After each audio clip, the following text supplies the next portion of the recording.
এটা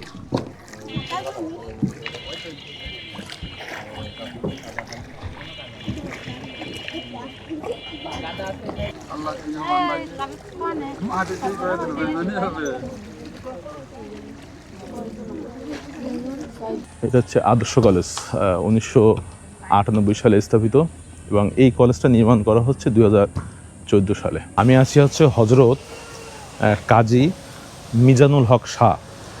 উনি পীর ছিলেন এবং তার মাজার হচ্ছে এখানে।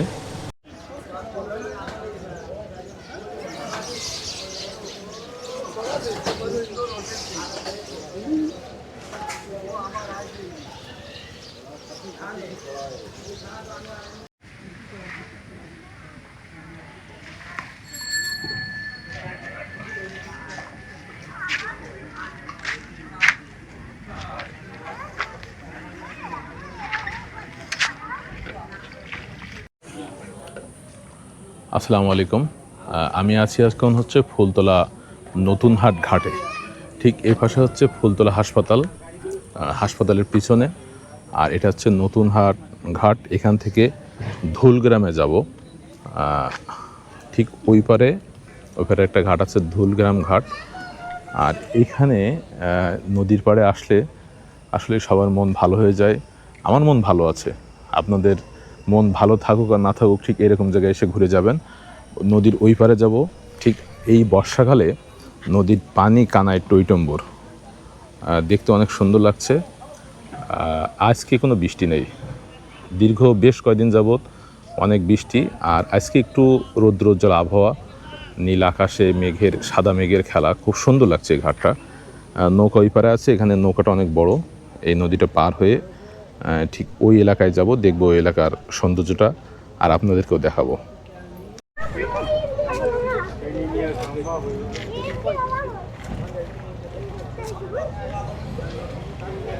অপরূপ সৌন্দর্য। ওই সাইডে একটা জাহাজ যাচ্ছে আর এখানে নৌকায় মানুষ পার হচ্ছে।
এটা হচ্ছে ধুলগ্রাম ঘাট থেকে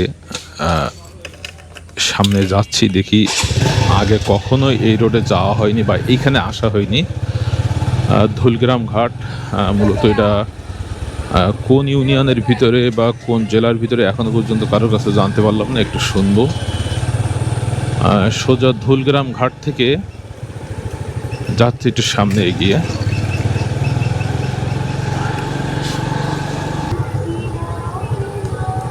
এটা হচ্ছে যশোরের ভিতরে, অভয়নগরের ভিতরে ধুলগ্রাম নতুন খেয়াঘাট। মূলত হচ্ছে এটা অভয়নগরের ভিতরে এবং সিদ্ধিফসা ইউনিয়ন।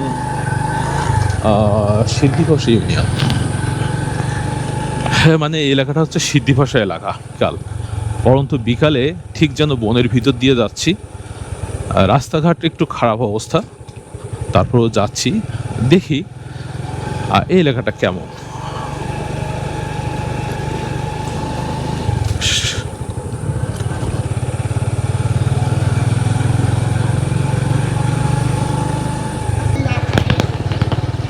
যাই হোক, এটা হচ্ছে ধুলগ্রাম, মূলত সিদ্ধিভাষা অভয়নগরের ভিতরে এটা।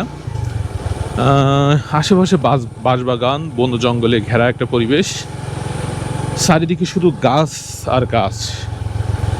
বাংলাদেশের যারা শহর অঞ্চলে থাকেন বা শহর অঞ্চলে যারা জীবনযাপন করেন, তারা এই অপরূপ সৌন্দর্য কিন্তু দেখতে পান না। তাদেরকে দেখানোর জন্য একটু বেরিয়ে পড়লাম। এই যে আশেপাশে যে পরিবেশ, এই পরিবেশটা যতদূর যাই ততদূর দেখি শুধু গাছ আর গাছ। আবার পাশে এই যে পানের বরজ, এই যে আগে আপনাদের যেমন কিছু ভিডিওতে দেখিয়েছি যে দিঘুলিয়া উপজেলার ভিতরে যে পান চাষ করা হয়, তারপর সুপারির চাষ, এরকম ধরনের কিছু ভিডিওতে দেখিয়েছি। এবং এই এলাকাটাতে কিন্তু যথেষ্ট পরিমাণ পান সুপারির চাষ বেশি দেখতে পাচ্ছি। মূলত নদীর এপার আর ওপারে হচ্ছে আমাদের খুলনা, আর এপারে হচ্ছে যশোর এলাকার শুরু। দেখেন একেবারে বন জঙ্গল, বন আর বন, চারিদিকে যতদূর যাই বন। এখানে দু একটা বাড়ি আছে, কিন্তু বাড়ি বোঝা যায় না যে এখানে বাড়ি আছে। সিদ্ধিভাষার ভৈরব আদর্শ কলেজ ঠিক এই আমতলা এলাকা, এই এলাকাতেই যখন আমি যাচ্ছি তখন একটা দেখলাম এখানে একটা কলেজ আছে। কলেজটা সম্পর্কে একটু ধারণা দিই, কারণ এখানে আগে কখনো আমি আসিনি, বা হয়তো আপনারা কেউ আসছেন কিনা যায় না। এই যে আদর্শ কলেজের মাঠ, এটা হচ্ছে আদর্শ কলেজ। কলেজটা এখন যেহেতু বন্ধ আছে। এটা হচ্ছে আদর্শ কলেজ, 1998 সালে স্থাপিত, এবং এই কলেজটা নির্মাণ করা হচ্ছে 2014 সালে। এটা হচ্ছে কলেজের মাঠ, একেবারে সুন্দর একটা পরিবেশে, ফাঁকা একটা পরিবেশে এই কলেজটা। এটা হচ্ছে মূলত সিদ্ধিভাষা ইউনিয়নের অভয়নগর উপজেলার ভিতরে। দেখালাম যে ভৈরব আদর্শ মহাবিদ্যালয় বা আদর্শ কলেজ, এইটা প্রথম নির্মাণ করা হয়েছিল 1998 সালে। পরবর্তীতে এটা নতুন একটা ভবন তৈরি করা হয়েছে, যে ভবনটা আপনাদেরকে দেখালাম ওই পাশেই। এখানে এখন আর কোনো কার্যক্রম হয় না, একেবারে ফাঁকা পড়ে আছে। এইটা হচ্ছে ওই পাশে নির্মাণ করা হয়েছে। রোড দিয়ে যাইতে যেতে একটা বাজার দেখা পেলাম। বাজারটা মনে হয় বন্ধ আছে কোনো কারণে, অধিকাংশ দোকান বন্ধ আছে। এখন বিকাল প্রায় 5টা বাজে, তারপরেও সব দোকানগুলো বন্ধ আছে। ছোট্ট একটা বাজার, বাজারটা ছোট হওয়াই স্বাভাবিক, যেহেতু গ্রাম্য পরিবেশের একটা বাজার। আর এখানে বাম পাশে একটা বড় মাঠ আছে, এই ডান পাশে একটা ঘাট আছে। আর এখানে একটি স্কুল দেখতে পাচ্ছি। আসলে স্কুলের নাম সিদ্ধিভাষা পুলিশ বিহারী মাধ্যমিক বিদ্যালয়। এটা হচ্ছে পুলিশ বিহারী মাধ্যমিক বিদ্যালয়।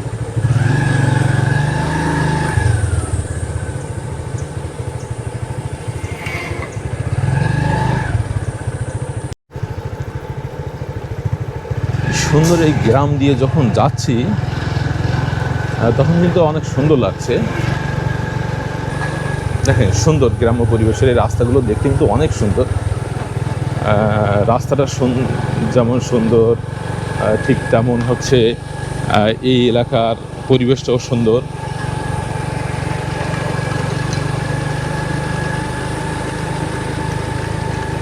সুন্দর লাগছে। আর এই এলাকায় অধিকাংশ কিন্তু ভ্যানের যাতায়াত বা ভ্যান কিন্তু বেশি চলে এই এলাকাটায়।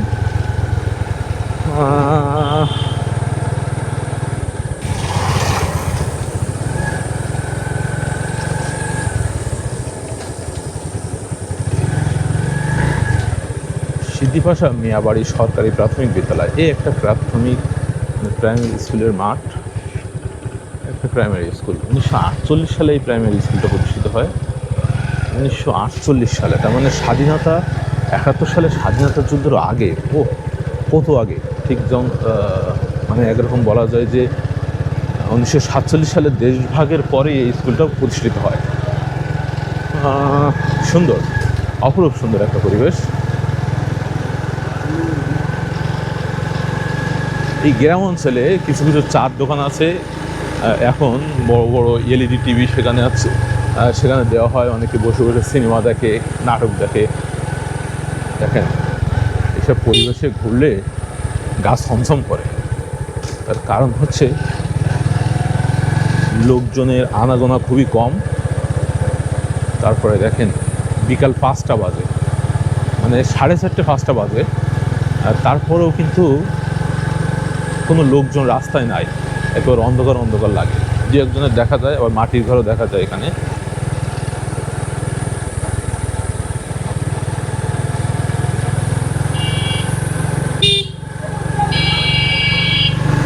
সিদ্ধি ভাষার ভিতরে ঘুরছি।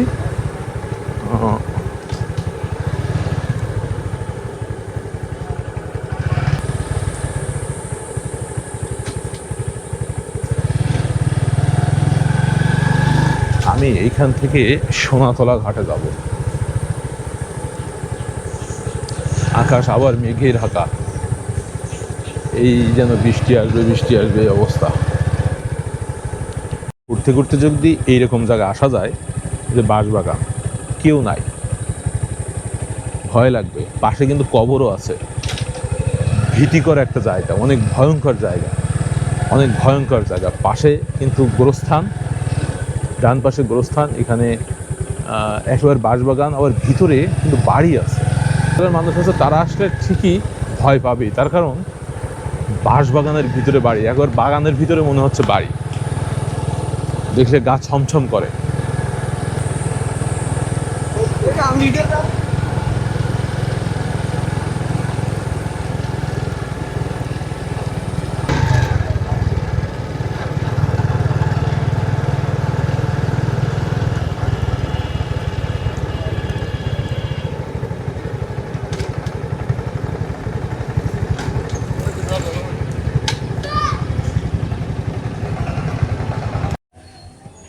এইখানে কাজী বাড়ি বলে একটা বাড়ি আছে, মনে হচ্ছে বাড়িটা অনেক আগের, পুরাতন।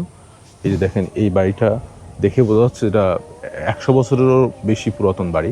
এটা হচ্ছে কাজী বাড়ি। ঠিক এর পাশে হচ্ছে এখানে কাজী মিজানুল হক শাহ আর মাজার, একটা মাজার শরীফ। 1958 সালে মৃত্যুবরণ করেন এবং 1843 সালে জন্মগ্রহণ করেন। এটা হচ্ছে মাজার শরীফ। ঠিক মনে হয় এই যে এই বাড়িটাতেই মনে হয় এটা পীর বাড়ি মূলত। আমি আছি হচ্ছে হজরত কাজী মিজানুল হক শাহ, উনি পীর ছিলেন এবং তার মাজার হচ্ছে এখানে। ঠিক এই হচ্ছে পীর বাড়ি, এটা হচ্ছে পীর বাড়ি। এটা সিদ্ধি ভাষা, অভয়নগরের হচ্ছে পীর বাড়ি। এই হচ্ছে পীর সাহেবের মাজার, ওনার নাম হচ্ছে কাজী মিজানুল হক শাহ।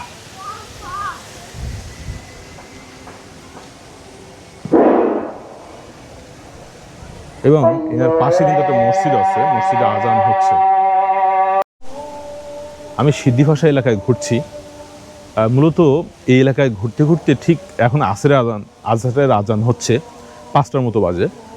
তো এই এলাকায় এই 5টার দিকে ঘুরছি, ভয় করছে। তার কারণ দুই একজন মানুষের দেখা পাচ্ছি, অধিকাংশ বন জঙ্গল।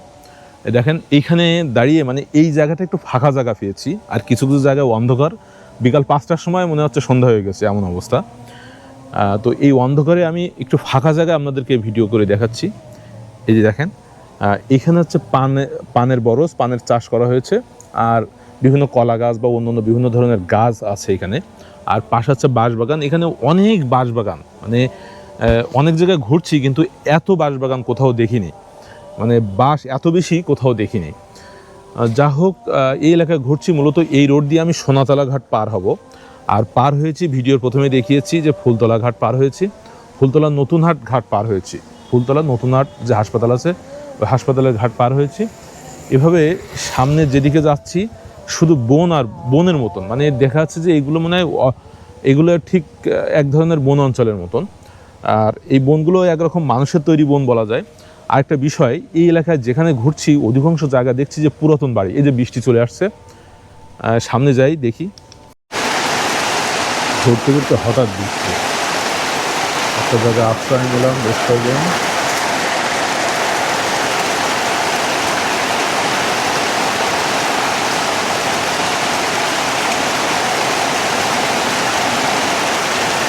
হঠাৎ বৃষ্টি,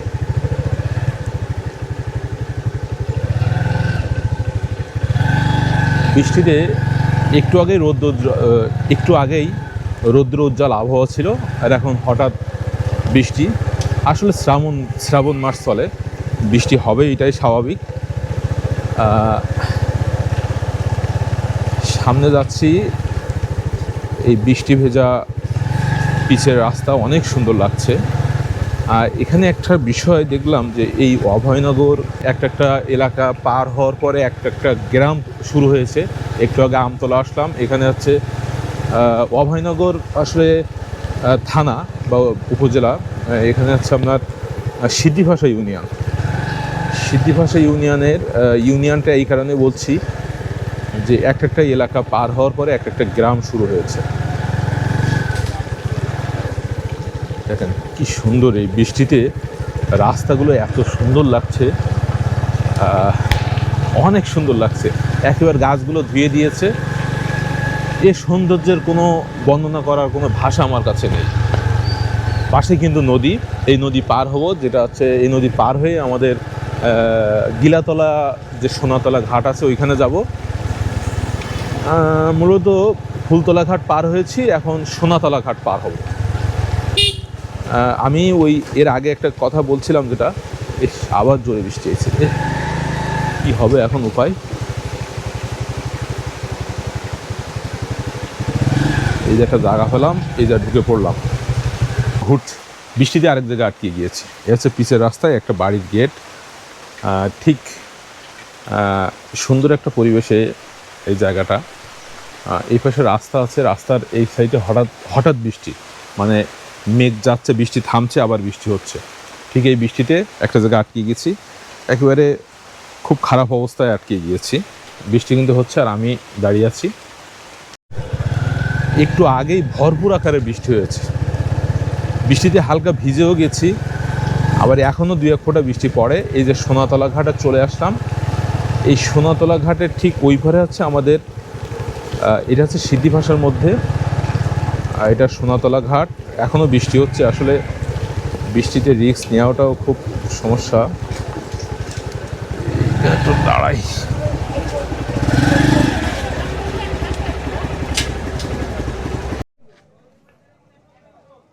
এটাই মূলত সিদ্ধিপাশা সোনাতলা ঘাট। কয়েকটা দোকান নিয়ে একটি ঘাটের তীরে গড়ে উঠেছে একটি বাজার। বাজারটির নাম সোনাতলা বাজার। মূলত এটি যশোর জেলার অভয়নগর উপজেলার সিদ্ধিভাষা ইউনিয়নের সোনাতলা এলাকায়। ছোট্ট কয়েকটা দোকান স্থানীয় লোকজনের প্রয়োজনীয় সকল চাহিদা পূরণ করে।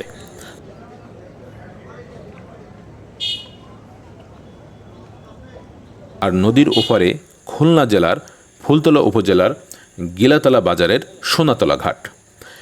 এ ঘাট ও ঘাট, দুই ঘাটকেই সোনাতলা ঘাট বলা হয়। দুই ঘাটের দুই রকম চিত্র, এক সাইডে প্রকৃতির অপরূপ সৌন্দর্য, আরেক সাইডে ঠিক গিলাতলা ঘাটে যখন আসলাম তখন পাখির কলতানে মন ভরে গেল।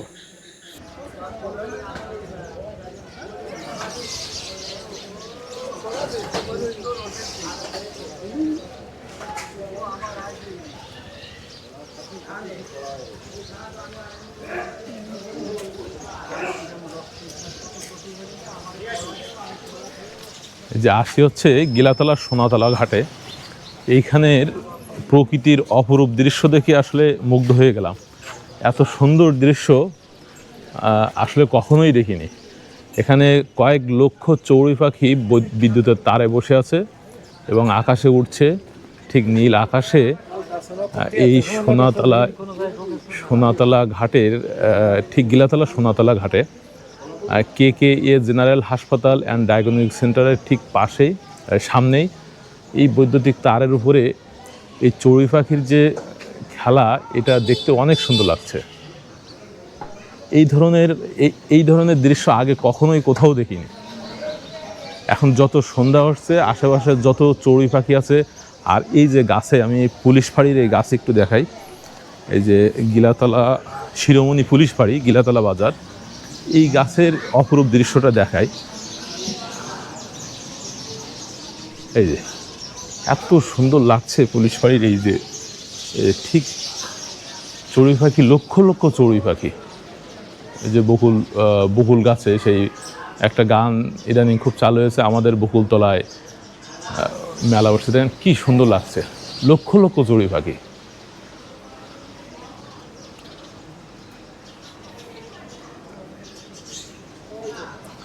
যদি কখনো এই পড়ন্ত বিকেলে আসেন, আসলে দেখতে পাবেন ঠিক পুলিশ ফাঁড়ির সামনে সোনাতলা ঘাটে, গিলাতলা সোনাতলা ঘাট, যেটাকে গিলাতলা বাজার বলে।